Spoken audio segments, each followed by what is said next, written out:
Welcome back to Radio Entrepreneurs. My name again is Jeffrey Davis, and I don't know about my listeners. I don't know what you think, but these guests we've had on today were just fabulous. Having a great time. Next guest, we've been pursuing like an old boyfriend girlfriend that you realize was the right one. We've been chasing this guy down. He's an exciting guy. Louis Difrenzo from Seyfarth Shaw. I hope I got the name right. I always have trouble Close with enough. the firm. The law firm, 128 in Massachusetts. Welcome back. Well, thank you, Jeff. Nice to be here again. Well, I know you're always busy. You're doing a lot of transactions. Is that right? Yeah, I do. As I told you, I represent small privately held companies, middle market companies, lower end of middle market, not always great big companies with revenues anywhere from could be $10 million to $50 million is generally the sweet spot, and some smaller in the right cases when it makes sense, and some larger here and there. But that's generally what I do, and I act as a general outside counsel, and most of the time I spend doing acquisition work or financing work for these companies, whether they're taking in money or whether they're buying companies. I act as a general outside counsel and a corporate finance guy, a deal guy for them.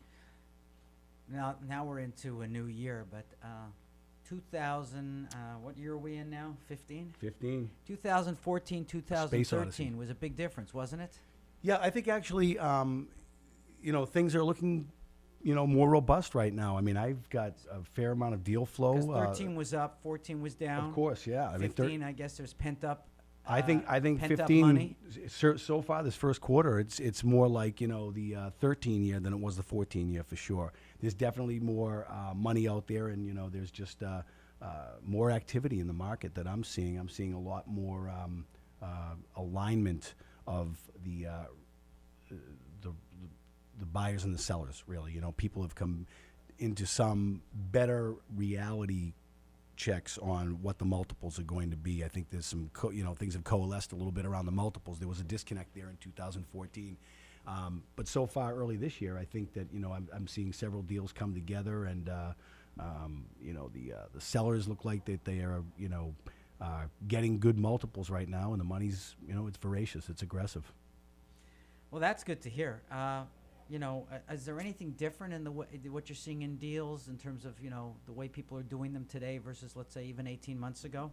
The money, ease of transaction. Is anything changing at all? No, the big trends. Well, I mean, look, the big thing that's going on out there is crowdfunding. I mean, that's just we're at the infancy of something that I think is, in some ways, transformational. In other ways, it's going to be more of the same once the market all coalesces. But what you're seeing is a real displacement of small bankers, because you've got these platforms that Kickstarter and Offerboard and all these folks that are trying to find issuers and marry issuers to money, and it's becoming an accepted method of raising capital for small companies. So it's we're at the beginning stage of that, and what you're seeing are these websites that don't really have a marketing department. They don't have a back end. They're partnering with a traditional iBanker that's doing kind of the back end work to qualify the investors, find the lead investors. They're building a front end that's a website, trying to get those hot issuers to try to come onto their website, and then they try to find the right marketing partner. Eventually, I don't know where this goes, but it seems like there will be some winners in that space that will emerge from that market. Right now, it's highly fractured, and as I said, it's at its infancy. But eventually, I think you'll get some front runners there. And then when you do, my guess is they'll start to build out some of those capabilities in-house. Maybe they'll continue to partner. It does seem to be the way that things go, that people partner with folks. But eventually, you'll see some people that will really become the place to go if you want to raise money in the crowdfunding space. So, really interesting stuff. And on my firm's side of things, where we're trying to get involved there is we've developed a proprietary product. It's called Disclosure Dragon. It helps people write their private placement memorandum so that they can publish it on the crowdfunding sites. We basically, have it doesn't make it so that it's completely without some work, but basically we ask some questions. That's unusual for a law firm, isn't it? Very much so. We've invested. I have no problem with it.